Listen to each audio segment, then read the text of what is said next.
Hoy estamos aquí, el llegar aquí es un regalo de Dios. Miren qué día más lindo nos ha dado el Señor. Qué lindo ha comenzado el año. Qué sol más precioso, qué temperatura más agradable y la compañía inmejorable, porque nos gusta estar juntos. Gracias al Señor por eso. Le invito a buscar en su Biblia, por favor, en segunda carta a Timoteo, el capítulo 3. Y vamos a estar hablando del siguiente hábito de poder, la meditación bíblica. Se ha hecho muy popular el tema de la meditación. Desde el auge de la nueva era, la meditación trascendental vino a influenciar mucho la cultura occidental. Eso no nació aquí. La meditación como tal, como un ejercicio para enriquecer el alma, en el más sentido de la palabra, viene del oriente. Hay muchas culturas que practican la meditación o algún tipo de aislamiento o de autoconciencia o de relajamiento. La Biblia nos ofrece la mejor de las meditaciones, la más fructífera, la más poderosa, la más real. Porque la meditación que cambia la vida y afecta tu destino, no solo ahora, sino en la eternidad, es la meditación en la palabra de Dios. No es la conexión con el universo, no es la conexión con tu propia alma, es la conexión con el Dios vivo que te creó. Y Él se ha dado a conocer a través de la palabra escrita. Tenemos un regalo extraordinario al tener la Biblia disponible en tantos idiomas, disponible en tantas versiones, disponibles en tantos formatos, que ya casi para nuestra cultura la Biblia se vuelve omnipresente, porque donde quiera que tú estés, Dios te ha regalado acceso a su palabra. Hay mucho que celebrar por eso y agradecer. Yo creo realmente que los mayores regalos de la vida son gratuitos y para todos. Por ejemplo, un amanecer es gratuito y para todos. Un amor en tu vida, aunque te sale caro, es gratuito. Y todos pueden tener uno. Una iglesia es gratuita y es para todos. La palabra de Dios es gratuita y es para todos. Dios se ha encargado en su grande amor que las cosas más hermosas, más preciosas y más trascendentales sean gratis y para todos. De tal manera que todos puedan celebrar su bondad y nadie pueda recriminarle al Señor que no ha tenido el privilegio de las mejores cosas de la vida. Entonces, al comenzar este año, debemos comenzar desarrollando hábitos espirituales que sean nuestro fundamento para desarrollar todo lo que vamos a hacer en el año. Y el primer hábito al cual debemos dedicarnos es a la meditación de las Escrituras. El capítulo 3 de Timoteo nos está comenzando con un panorama muy difícil. La Nueva Versión Internacional usa esa palabra, difícil. En los últimos tiempos habrán tiempos difíciles. Y todos nosotros escuchamos esta frase una y otra vez, ya casi pandémica. La cosa está difícil. Nuestra versión es, la cosa está mala o está dura. La Biblia dice, la cosa es peligrosa. Los tiempos son peligrosos. Ahora, los últimos tiempos comenzaron desde la venida de Cristo, porque antes de que Cristo viniera, el reloj profético estaba destinado a un tiempo futuro donde empezarían a cumplirse las grandes promesas hechas a los patriarcas con el Mesías. Una vez que Cristo vino, el reloj escatológico, el reloj de Dios echó a andar, no hay marcha atrás y hay un cumplimiento tras otro de las promesas del Señor. Ahora, ese rango de tiempo, que se llama así los últimos tiempos, dice que serán peligrosos. Imagínense si Pablo en su tiempo dirán, en los últimos tiempos vendrán tiempos difíciles o peligrosos. Nosotros que nos ha tocado ya lo último de los últimos tiempos, ¿cómo deberíamos reaccionar. Miren, cuando leemos Romanos capítulo 13, dice Pablo, la noche está avanzada. ¿Se acuerdan de ese pasaje?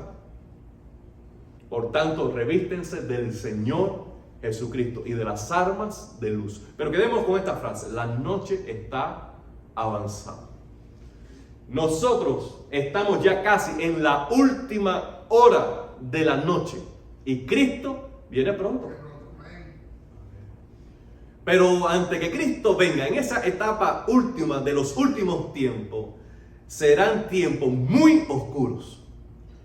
Según el testimonio del Nuevo Testamento, estos últimos tiempos, previo a la venida de Cristo, serán anticipados por un tiempo de apostasía. ¿Qué cosa es? De abandono de la fe. El propio Jesús dijo que cuando Él regresara hallará fe en la tierra, de tal manera que ante la venida de Cristo va a haber un tiempo de crisis de fe. Dice Jesús mismo en Mateo capítulo 24 que el que perseverare hasta el fin, ese será salvo. También dijo Jesús que si los tiempos no fueran acortados, entonces lo que nos está diciendo todo el testimonio bíblico es que estemos conscientes de que estos tiempos son peligrosos. Ahora, ¿peligrosos de qué manera? No solo peligroso porque haya conflictos internacionales, no peligroso por crisis económica, no peligroso por enfermedades, peligroso porque el carácter de los hombres haría que las circunstancias para vivir fueran adversas. Pero ¿qué es lo que hacen los primeros versículos del capítulo 3, el capítulo 3, los primeros versículos? ¿Qué es lo que hace estos hombres que traen circunstancias peligrosas para los que quieren vivir en fe? Principalmente voy a mencionar 3 versículos, aunque hay muchas características allí de pecado.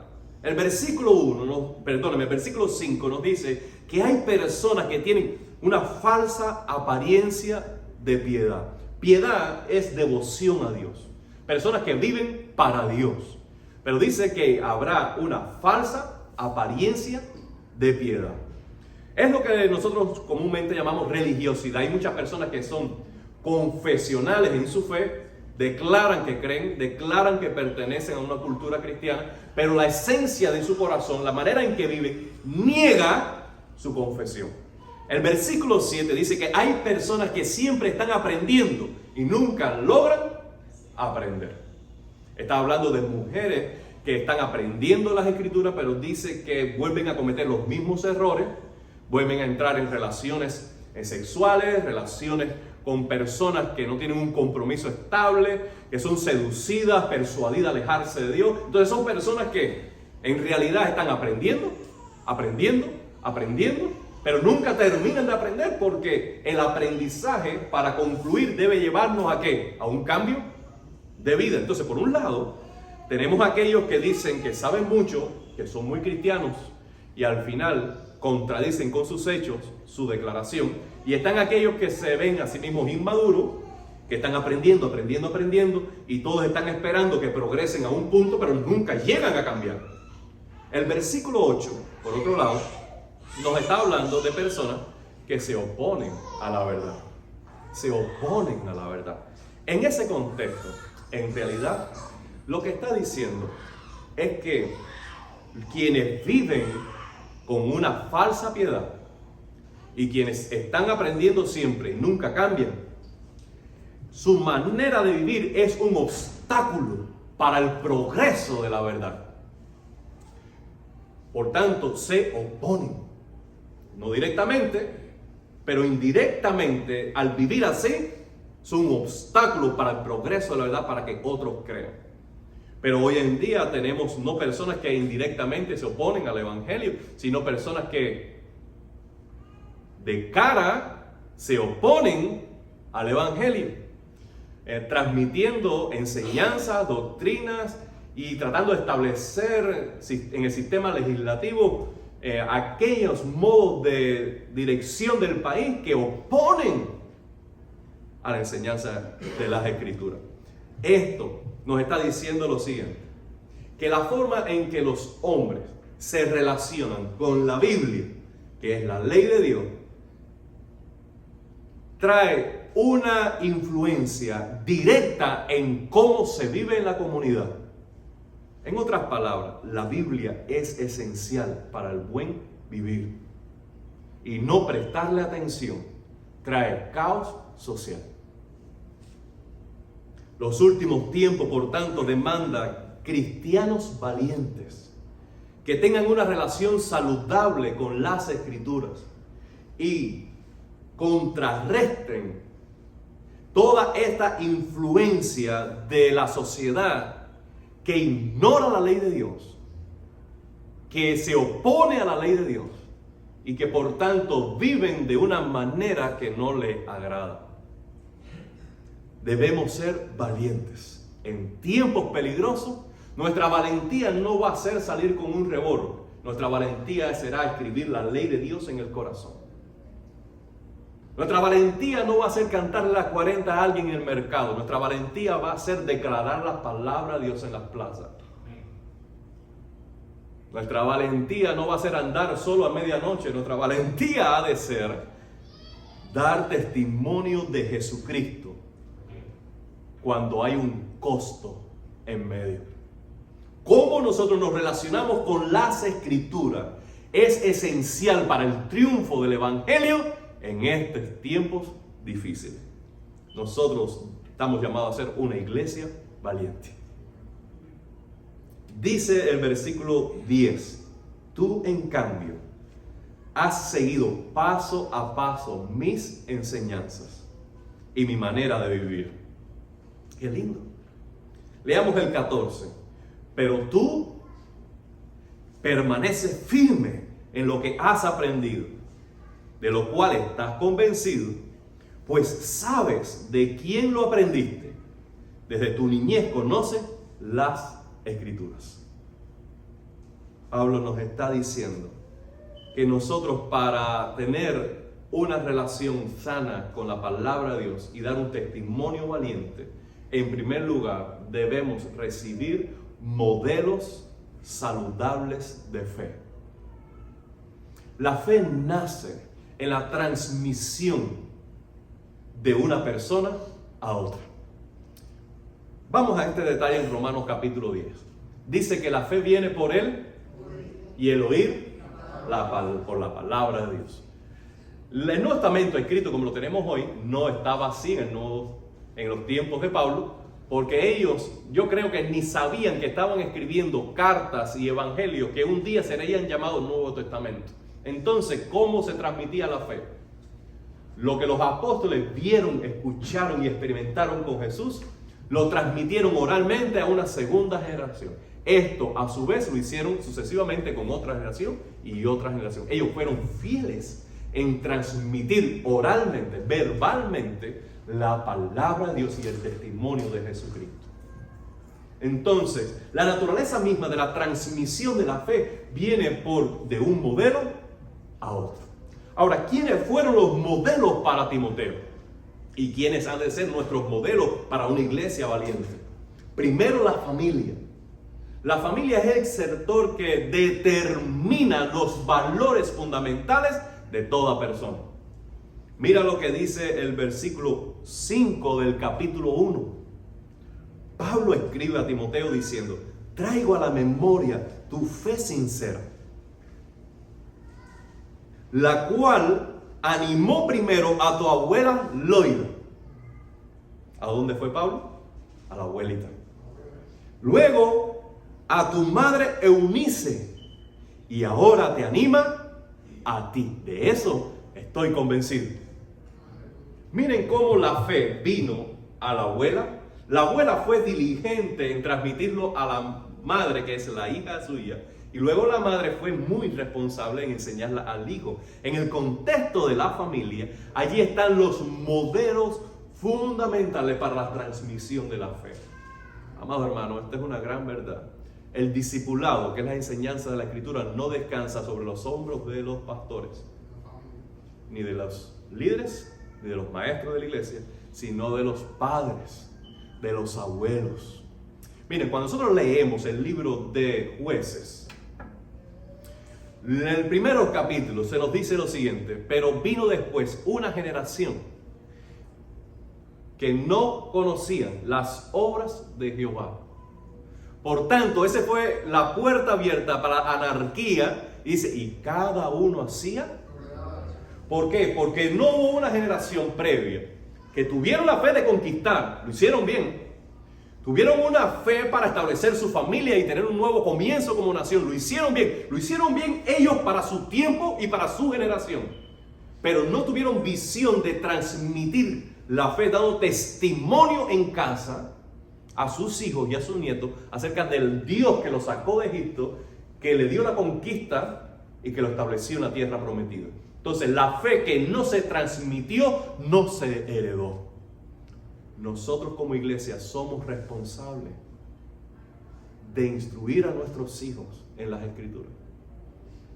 Y aun cuando nuestros hijos tengan su familia, somos responsables de, en la medida que se nos dé la oportunidad, transmitir la fe en testimonio y ejemplo de vida. Miren, amado hermano, Pablo está reconociendo de que su familia, la familia de Timoteo, fue esencial para heredar la fe, pero al mismo tiempo, él era un líder cristiano que había modelado la vida cristiana para Timoteo. Cuando leemos 2 a Timoteo, capítulo 2:2, dice, lo que has oído decir en presencia de muchos testigos, esto encomiéndalo a creyentes dignos de confianza. Sigue el versículo. ¿Qué hacía Pablo?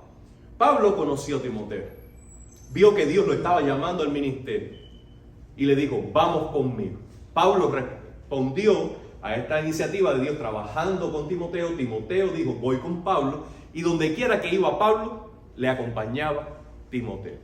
Tal fue la relación que Pablo llegó a llamar a Timoteo su hijo en la fe, y nosotros heredamos hoy el término Timoteo en el sentido no de nombre propio, sino de aquel a quien uno discipula. Este es mi Timoteo, ese a quien uno discipula. Entonces, Pablo enseñó el evangelio a través de la misión que realizaba. En la práctica, él modeló. Mientras enseñaba a otro, enseñaba cómo enseñar. Mientras iba en misión, enseñaba cómo ser un misionero. Y entonces él se convirtió en un modelo espiritual para Timoteo. Amado hermano, estas dos armas en las manos de Dios son extraordinarias. Una familia sana y líderes espirituales sanos. Tú necesitas a ambos. Tú necesitas a ambos.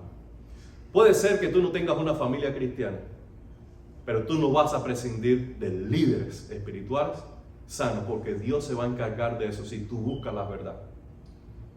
Por tanto, aunque el Espíritu Santo está en ti y el Espíritu Santo ya te guía en lo personal a toda verdad, tú necesitas líderes espirituales. Tú necesitas pastores y maestros que te instruyan y que te animen. Yo he visto, amado hermano, reciban esto de la mejor manera posible, por favor. Yo he visto el progreso, el beneficio de aquellos que humildemente abren el corazón para recibir el consejo. No tiene que ser un consejo muy rebuscado ni un consejo muy exótico, simplemente consejos prácticos, sencillos. Aquellos que de un pastor reciben el consejo más básico, la exhortación más humilde, aquellos que prestan atención a quienes velan por sus almas, progresan, son bendecidos. En el Antiguo Testamento dice el profeta, creeréis a los profetas y seréis prosperados. ¿Por qué perece el pueblo? Por falta de conocimiento. ¿Por qué? Porque no prestaban atención a la voz del sacerdote y a la voz del profeta. De tal manera nosotros necesitamos esto, una familia y líderes espirituales que estén influyendo en nosotros. Pero la fe debe ir más allá. Miren, de los malos ejemplos que leíamos en los primeros versículos, uno huye, ¿no es verdad? De los buenos ejemplos que uno recibe en la familia y en los líderes, uno toma inspiración. Pero la fe ha de dar un paso más allá y ha de convertirse en un compromiso personal. No debemos climatizarnos con nuestro tiempo ni al mismo tiempo idolatrar a los líderes y familiares. Debemos hacer nuestra la fe. Debe pasar de la fe de otro a la fe personal, a una relación personal con las Escrituras. Déjame decir lo siguiente: cuando yo puse mi fe en Jesucristo, mi tía, que decíamos, mi tía de La Habana, Teresita, asistía a una iglesia pentecostal y ella me regaló una Biblia, Scofield. Esta Biblia, yo la recibí, es una Biblia de estudio. Ustedes se imaginan, mi primera Biblia era una Biblia con este volumen, en letra normal y la hoja de cebollita, es decir, bien finita. De tal manera que el volumen no se lo podía yo acuñar ni al tamaño de letra ni el grosor de la hoja. Era Biblia pura, ¿ok? Letra pura. Cuando yo abrí aquella Biblia, yo dije, yo no lo dije, yo lo pensé. Para ser cristiano hay que leerse esto. Se lo digo sinceramente, para ser cristiano hay que leérselo esto. ¡Wow! Lo pusieron difícil. Yo no había leído ni el capítulo de una novela nunca en mi vida. Vagamente algunas poesías salteadas. Y para ser cristiano hay que leerse esto. Pero pasó lo siguiente: el Espíritu Santo en mi corazón me dio este testimonio. ¿Tú quieres conocer a Dios? Esta es la única forma, a través de este libro. Y yo diligentemente, torpemente, como un adolescente de 14 años, comencé a hojear mi Biblia y a leerla. Porque yo necesitaba pasar del testimonio que otros me dieron, del ejemplo que yo recibía, a una fe personal. Porque la Biblia nos llama a destetarnos en un punto para nosotros tener nuestro propio crecimiento.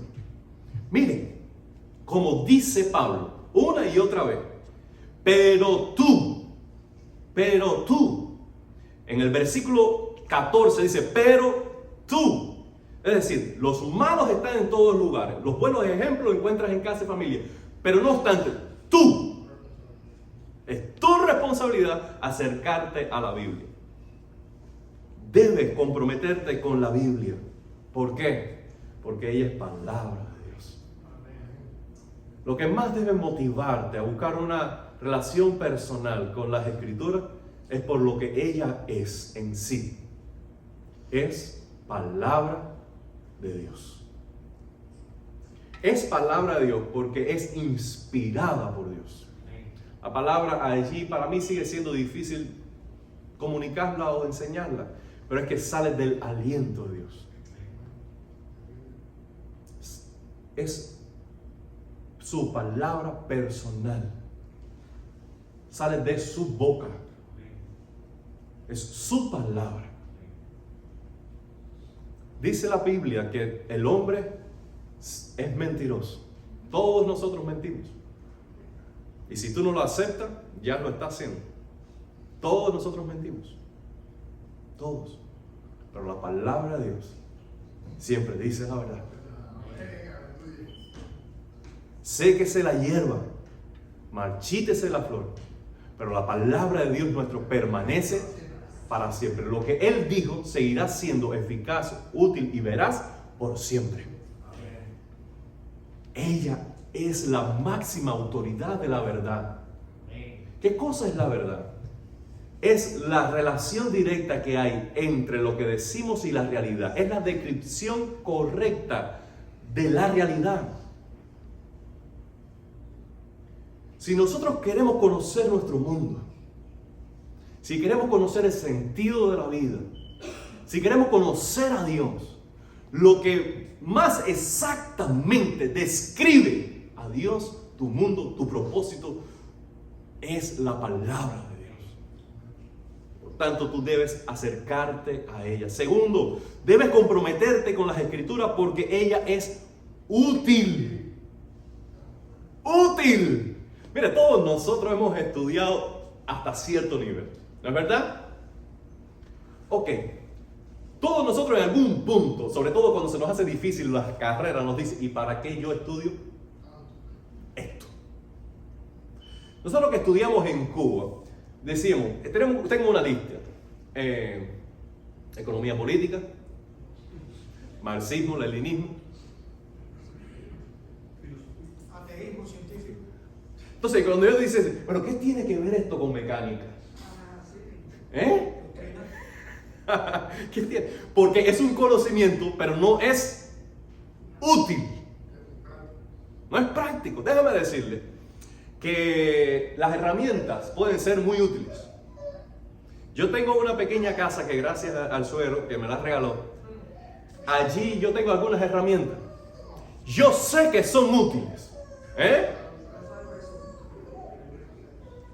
Ustedes ya me conocen demasiado.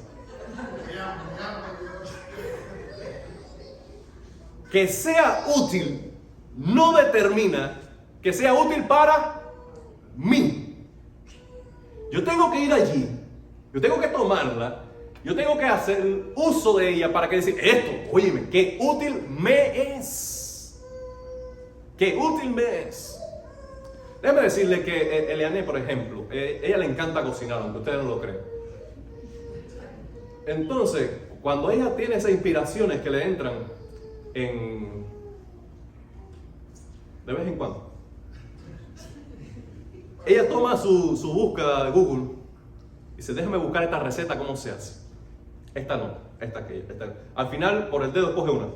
La tercera que leí, esta receta. Pero esta receta tiene un ingrediente mágico, que es el polvo de mariposa que lo ponen en no sé dónde, ¿no? Porque son esos ingredientes que digo, ¿de dónde salió eso? Para mí es básico, culantro, cilantro, ajo, cebolla, ají. Ya, con eso tú haces todo. Hasta un elefante cocina con eso. Pero ella no, ella tiene que buscar. Bueno, déjame decirle que desde que nos casamos, desde que ella cocinó por primera vez, tengo polvo mágico de mariposa. X ahí, llenando el estante, porque no es útil. Es más, mire, yo sé que ustedes lo usan, que es paprika. Así, así. No me es útil. Pero está allí. Y tú sabes cuántos cuarticos de desahogo tú tienes que no te es útil, pero este pomo lo guardo. Seguro que sí, tía. Esto no lo boto yo. Esto es de cristal. Pero está allí. Hay tantas cosas que tenemos, que guardamos, que vemos, que no nos son útiles. Pero la Biblia dice, no es paprika. No es una llave inglesa puesta en el cuarto de desahogo. La Biblia es útil. Tiene un valor no solo por lo que ella es, sino por lo que ella hace. Tiene resultados prácticos. Determina tu vida ahora y en el futuro. Mira, ¿para qué sirve la Biblia? Dice Pablo, primero, para darte la sabiduría, el conocimiento básico para salvarte de tus pecados.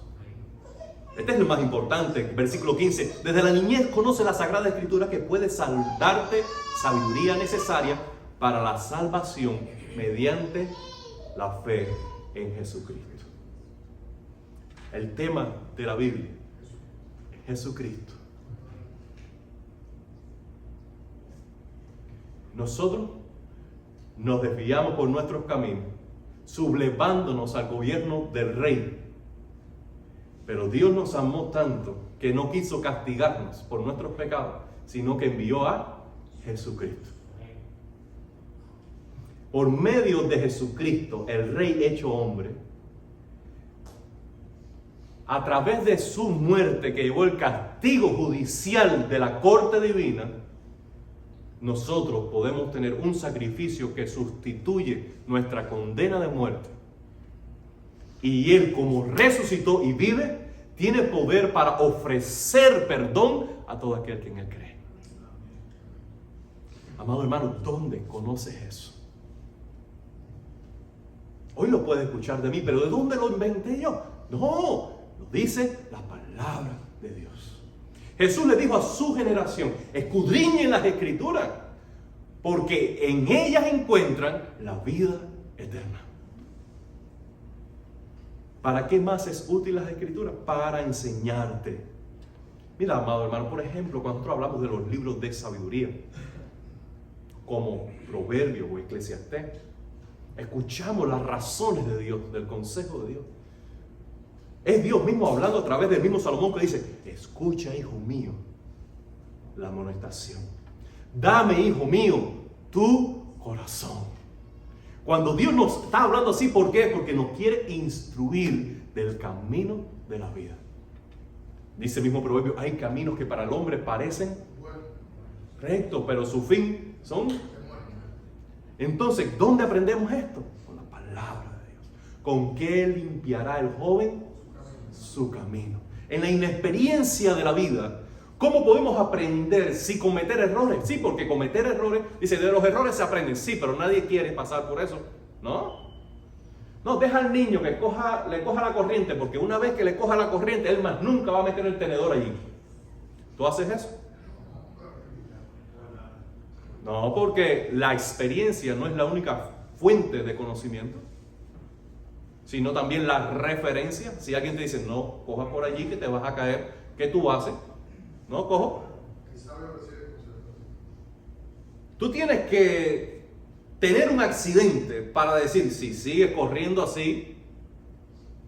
No, si la primera que te das cuenta, la amonestación del policía, la ley que está diciendo, no hagas esto. Tú tienes que recibir amonestación por referencia. Esta es la palabra de Dios, trayendo instrucción, enseñando. ¿Qué más hace la palabra de Dios? La palabra de Dios reprende. Sí, la palabra de Dios regaña. Regaña. Cuando tú no recibes edificación, lo que recibes es mortificación. Pero eso es de Dios. La Biblia o edifica o mortifica. Y las dos cosas son buenas. Porque cuando tú vas dando un paso atrás, allí mismo tú necesitas un pellizco. ¿Eh? Un paso de atrás. No, lo que dijo el pastor, alguien le dijo al pastor lo que estaba pasando, porque esto no se... Eso viene de Dios, recíbelo. No, estas palabras, parece que discutió Darwin con Elianén en la casa porque hoy vino. Eso es palabra de Dios. Recibe del Señor la reprensión, el regaño del Padre. Dice que el Padre al Hijo que ama da su nargadita. Deja que Dios te sazone con su palabra. Cuando tú abres la Biblia y dices, esto está duro, Señor, perdóname. Deja que la palabra de Dios te reprenda. ¿Qué más hace la palabra? La palabra corrige. ¿Qué significa eso? Es que cambia. Lo primero es detente, no siga. Lo segundo es que, ¿sabes qué? La palabra de Dios renueva tu mente y lo que antes hacía lo cambia por un nuevo hábito. La palabra que usaba las cambia por nuevas palabras. El estilo de vida lo transforma. Cambia. Te muda en otra persona desde adentro hacia afuera. ¿Qué más hace la palabra? La palabra de Dios te instruye en justicia. Te dice cosas que debes comenzar a hacer. Fíjense que esta sesión no es que tú debes dejar de hacer algo o que tú debes cambiar esto por esto, sino hay cosas nuevas, formas de pensar nuevas, formas de relacionarte nuevas, formas de tomar decisiones nuevas que la palabra quiere instruirte y quiere que incorpores en tu vida, porque la Biblia dice, de modo que si alguno está en Cristo, nueva criatura es. El Señor quiere a través de su palabra hacer cosas nuevas con tu vida. Además de esto, en tercer lugar y último, debes comprometerte con las Escrituras por lo que logra. He dicho por lo que es, por lo que hace y por lo que logra. La palabra de Dios tiene logros extraordinarios en nuestra vida. Echa el pan sobre las aguas y después de muchos días lo recogerás. ¿Qué está diciendo el Señor? Que la palabra nunca vuelve vacía, sino que siempre cumple el propósito por el cual Jehová la envió. Dice Jesús, mis palabras son espíritu y son vida. Por eso Él dice, el que tenga oídos para oír, oiga. Porque al oír con fe, hay logros extraordinarios en nuestros corazones. según a Timoteo, esta carta, los versículos 16 y 17, que es lo que logra la palabra. Dice, a fin de que el siervo de Dios esté enteramente capacitado para toda buena obra. De manera que la Biblia te lleva a rendirte a Dios para ser su siervo, para vivir para Él. Además de esto, te capacita. ¿De qué manera? Para que seas un buen consejero, para que seas un buen alentador, para que seas un buen maestro, un buen modelo, un buen padre, para que seas un buen trabajador, seas un buen agente del reino de Dios en la comunidad, donde quiera que estés. Ella te capacita. Déjame darle un ejemplo. Pedro y Juan dijeron, yo no tengo oro, yo no tengo plata, pero levántate y anda en el nombre de Jesús de Nazaret. ¿Qué hizo? La palabra de Dios en su corazón ejerció una fe extraordinaria para ponerla en servicio del necesitado. ¿Cómo? Dice Pablo también en Corintios, como pobre, pero enriqueciendo a muchos. ¿Qué les parece? Porque cuando tú portas palabra de Dios, tú portas bendición. Y cuando tú instruyes, tú das bendición. Cuando tú enseñas, cuando tú aconsejas, cuando tú acompañas, cuando tú hablas palabra de Dios, tú estás dando bendición de Dios. Ella te está capacitando para ser útil para toda buena obra en el camino.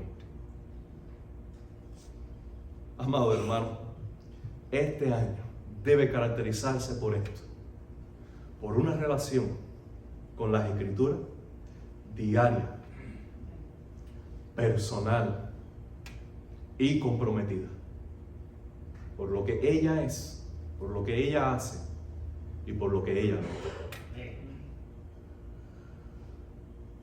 Martín Lutero, padre de la Reforma, fue llevado a una reunión muy importante llamada la Dieta de Worms en 1521. ¿De qué trataba el juicio? Trataba de una confrontación del establecimiento católico en ese momento, que no andaba bien, con Lutero. Lutero era católico. Él siguió siendo católico de corazón. Él decía, yo no quiero otra iglesia, yo quiero simplemente un cambio de la iglesia existente. Este era el corazón de los reformadores. Ellos estaban bien donde estaban. Ellos no se veían en otro lugar. Simplemente quería que la iglesia volviera ¿a qué? A hacer lo que era en un inicio. Entonces le trajeron a juicio. Y aquellos que le juzgaban, llegó el punto que le dijeron, tú tienes que retractarte de todo lo que has dicho. Esta fue la respuesta al final de la defensa de Lutero. A menos que me convenzan con pruebas de la Escritura o de razones evidentes, no puedo y no renunciaré, ya que ir en contra de la conciencia no es seguro ni correcto. Aquí estoy. No puedo hacer otra cosa y que Dios me ayude. Amén. Los tiempos para Lutero fueron muy peligrosos, porque hubo hombres que, aún siendo de nombre religioso, abandonaron las. Eso nos puede pasar a todos. ¿Ok? Eso te puede pasar a ti, eso me puede pasar a mí. La manera de evitar esto es la siguiente: ser como Lutero, de decir, mi mente y mi corazón, mi conciencia está esclava de la palabra de Dios, y no puedo y no es seguro ir en contra de ella. Así que el Señor nos ayude.